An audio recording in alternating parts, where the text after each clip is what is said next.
and thank you for joining us. The relationship between U.S. President Donald Trump and Ukrainian President Volodymyr Zelensky appears to be dissolving as the two leaders exchange harsh criticisms of the other.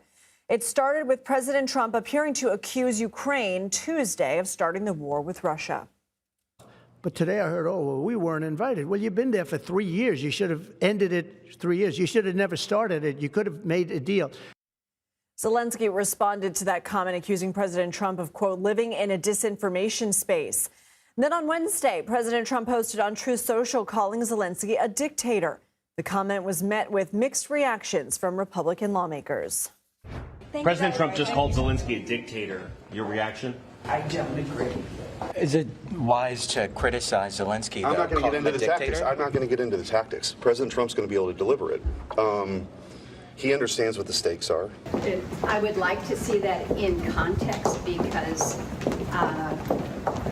I would certainly never refer to President Zelensky as a dictator. President Trump on Wednesday is speaking at an investment conference sponsored by the Saudi government, and it comes a day after the U.S. and Russia held talks in Saudi Arabia about a plan forward to end the war in Ukraine. CBS News Chief Washington correspondent Major Garrett joins me now. Major, are you surprised by how quickly the attacks against President Zelensky from members of the Trump administration, Mike Waltz, J.D. Vance, the president himself, have really ramped up? And what does it mean for a potential resolution? We don't know at all what it might mean for an outline of a resolution. That's a long way away. And when that resolution, if it ever comes, it may be months from now, and this may be an afterthought. But in the moment, it justifiably rattles Ukrainians. They did not start the war. They have suffered grievously from it.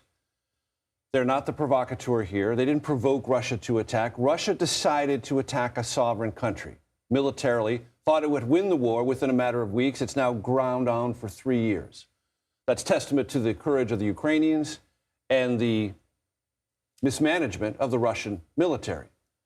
All that being said, this hostility strikes Russians as siding with them, at least at the beginning of these negotiations, and sidelining the Ukrainians. That may not be how it ultimately turns out, but that's how it looks. And the Russians have a very long history of diplomatic dealings with the United States, taking every advantage up front and never giving any inch of that advantage back. That's one thing that the president is going to have to reconcile himself to as these negotiations continue. What is the significance of the president's appearance at this Saudi-backed event? So President Trump believes that the Saudis are the key force diplomatically and economically in the Middle East. They want to normalize relations with Israel. They want to be the counterweight against Iran. They are one of the nations in that region that could finance or collectively organize financing to do something about Gaza that would be an alternative to President Trump's declaration the United States will take over Gaza and turn it into a Riviera. That's never going to happen, but it's a way of signaling to the Saudis, hey, you better get involved, you better pony up some dollars and get other aligned nations to do so as well.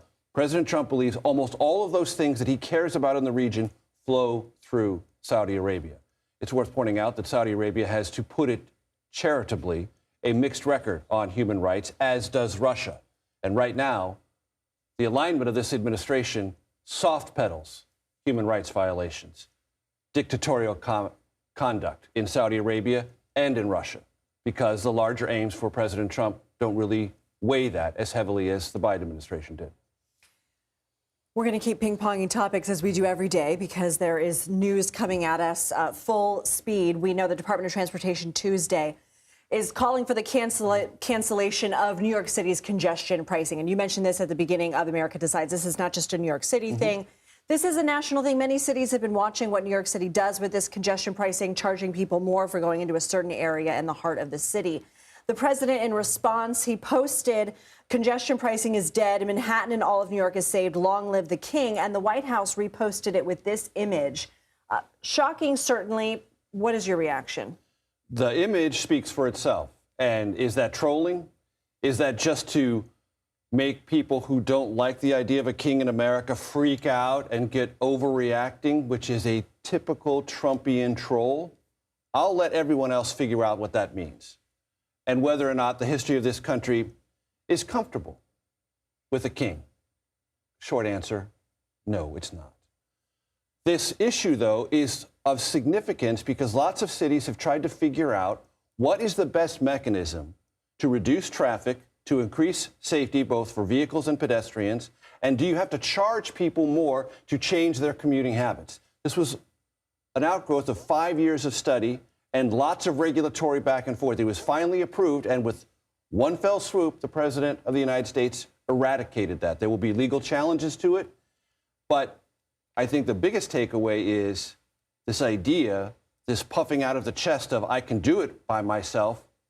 Long live the king. Major Garrett, thank you. Thank you. Later this hour, we will fact check some of President Trump's claims about U.S. aid to Ukraine.